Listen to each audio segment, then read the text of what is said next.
Okay, so we're going to show that if you have a homomorphism, then phi is injective. So injective plus homomorphism means it's a monomorphism if and only if the kernel of phi is trivial. So the kernel of phi just has, well, let's be clear, the 0 and r in it.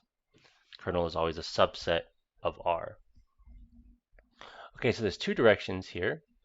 Let's do the forward direction first. So we're going to suppose phi is a monomorphism.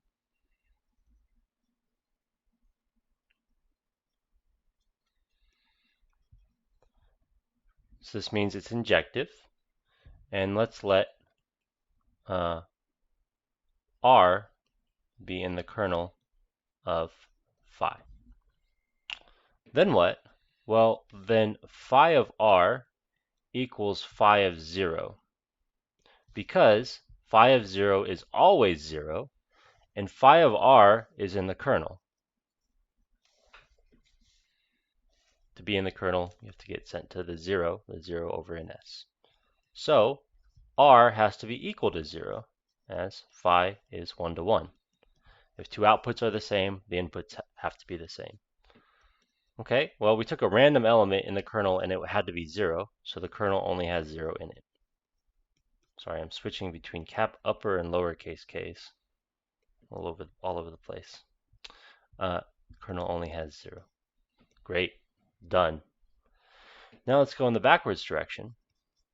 We're going to suppose that the kernel is 0 and show phi is 1 to 1.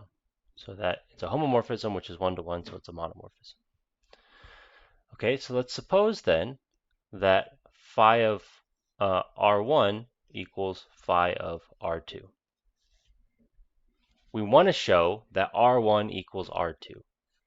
So let me put over here maybe in helpful, what is this? Well, this helpful purple. We want to show that R1 equals R2. Okay, so let's go ahead and subtract phi of R2 over. Now, phi of R homomorphisms actually preserve, we show this yet? No, we haven't shown this yet, but that's okay. Homomorphisms preserve additive inverses, so I'll assign that as a problem. And so actually, this is phi of R1 minus R2.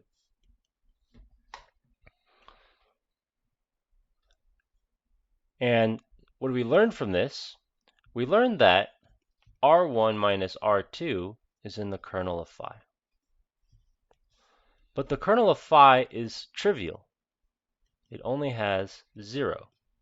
And R1 minus R2 is in the kernel, so R1 minus R2 equals 0.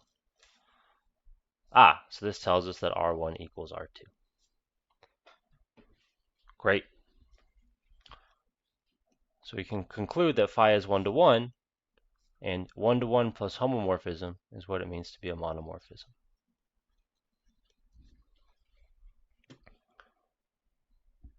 That's the end. Now, there's a helpful corollary of this, which I'm going to write as a theorem. And it's insanely helpful, especially if you go on to take graduate algebra here. It's a fact that gets used a bunch. And what it says is that if we have a ring homomorphism, I'm just going to write ring hom, where F is actually a field, then phi is a monomorphism.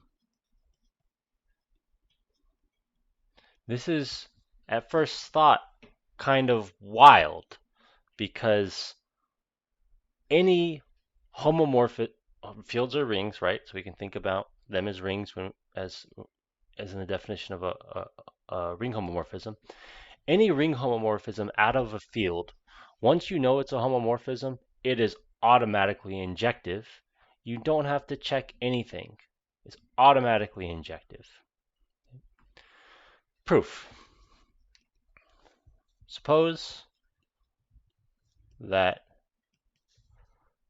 let's do it a little bit differently. Let's suppose that R is in the units in F, which is all non-zero elements, right? In a field, everything non-zero is invertible.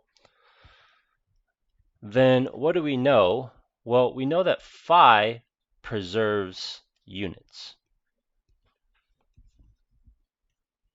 So phi of R, because that was something we proved, right? Phi of R is a unit in S. Okay, great. But, 0 is not a unit, right? It doesn't have a multiplicative inverse. So phi of R cannot be 0, because 0 is not a unit. So if we took a non-zero element, which is everything except for 0, the output is necessarily non-zero because it has to be a unit. So this tells us then that the kernel of phi, the only possible thing that could get sent to 0, is the 0 in the field. So by the previous theorem, phi is a monomorphism. Kernel is trivial, so we're injective. So, this seemed like a fairly straightforward thing, but actually we get this shocking consequence that any ring homomorphism out of a field is always a monomorphism, which is, I think, way cool.